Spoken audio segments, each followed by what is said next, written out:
Acabo de llegar a uno de los lugares que no puedes dejar pasar por alto cuando estás en Colombia. Así es, te hablo de la capital del departamento del Cauca, Popayán, conocida como la Ciudad Blanca a nivel nacional. Se encuentra ubicada al suroccidente del país, a 600 kilómetros aproximadamente de la ciudad de Bogotá. Hoy voy a recorrer el centro histórico y para empezar me sugirieron buscar un libro en la biblioteca del Banco de la República. Efectivamente ahí lo encontré, se llama Muro de Papel.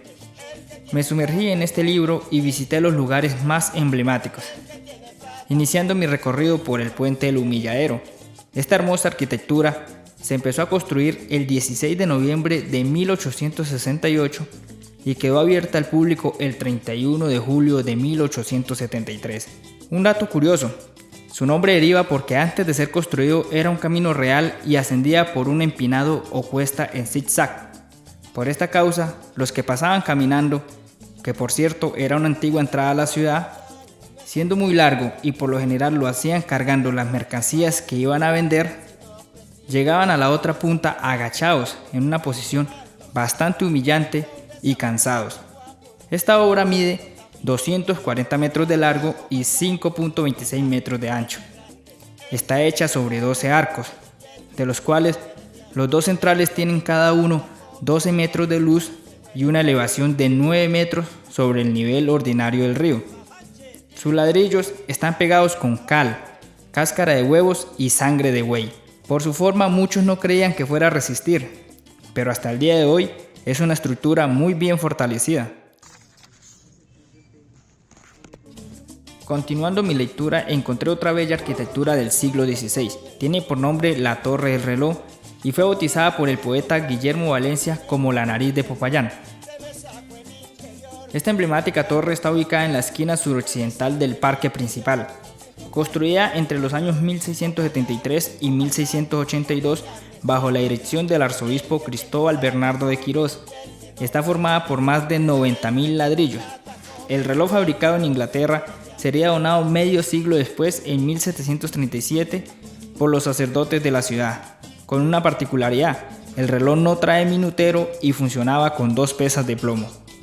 Dato curioso, se dice que el reloj fue un regalo del rey Carlos V de Francia, quien lo mandó a hacer con un artesano de relojes que quiso hacer algo único y escribió el 4 en números romanos con 4 I's mayúsculas. Al rey le pareció una burla y lo mandó a asesinar, pero el reloj quedó. En 1983 hubo uno de los peores sucesos que ha tenido este maravilloso lugar.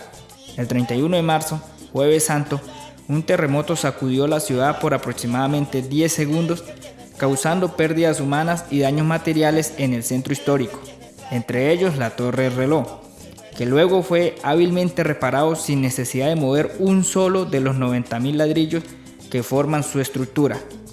Al igual que el reloj, fue restaurado por la misma compañía inglesa que lo hizo. Es considerado un ícono en la ciudad. Hace más de 200 años fue la estructura más alta. De los fragmentos que tiene este grandioso libro, nos dice que es uno de los centros históricos coloniales más grandes del país y América, lo que convierte a esta ciudad en una de las más antiguas y mejor conservadas del continente. Y cómo decir lo contrario si se ve reflejado en sus calles con un trazado urbano original, tomado como un ejemplo de trama ortogonal en la Nueva Granada, muy anterior a la promulgación de las leyes de Indias.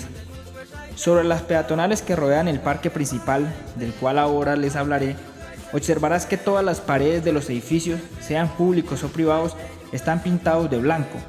Al mirar hacia arriba, algo llama la atención.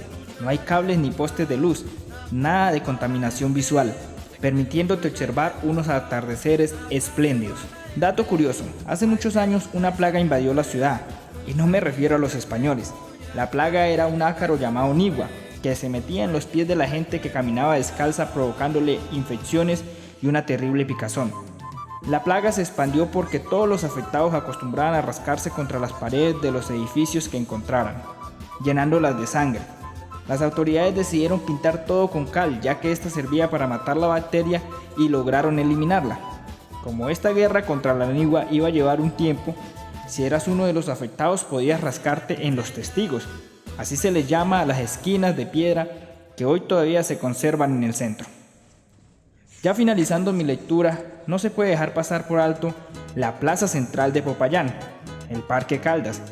Es y ha sido el centro social y cultural más relevante del centro histórico de Popayán, en sí desde sus inicios hasta ahora, con una extensión alrededor de 10.000 metros cuadrados, contando en sus alrededores los edificios y sedes más importantes para la ciudad y el departamento, tanto en el ámbito político como religioso, por ejemplo, la alcaldía, la catedral, la gobernación, entre otros.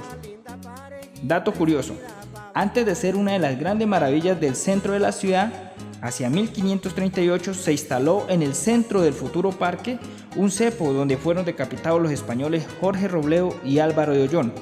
Esta plataforma permaneció en ese lugar hasta 1766, cuando fue reemplazado por un chorro. En 1805, el viejo chorro fue cambiado por una pila de agua en piedra, la cual fue llevada al municipio de Timbío en 1910, para disponer la actual escultura de Francisco José Caldas, elaborada por el maestro Raúl Berlet en conmemoración del centenario de la independencia. Además se plantaron los árboles que hoy adornan el parque y se instalaron las bancas de origen francés, quedando todo este conjunto cerrado por una verja de hierro y siendo iluminado por unas bellas lámparas que aún persisten. La reja fue removida en 1940 por trabajos de pavimentación. En este estado perduró el parque hasta que desde el año 2010 se consolidó el proyecto para modificar los entornos de la plaza con una inversión de más de 2.300 millones de pesos financiados por FONADE y con el aporte de 550 millones de la alcaldía de Popayán. Se completaron y entregaron las nuevas obras de ampliación, ornato y embellecimiento del área peatonal del parque.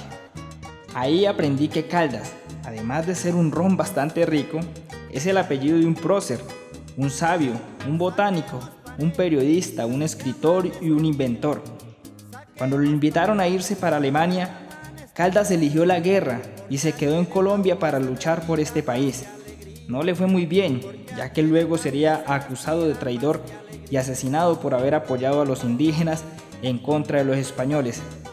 Son cosas que pasan.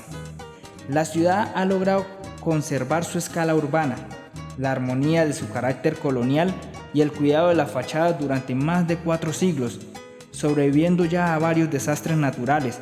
El centro histórico fue declarado Monumento Nacional el 30 de diciembre de 1959, atractivo que seduce a numerosos visitantes nacionales y extranjeros. Cuando escuchen este ritmo siempre se recuerden.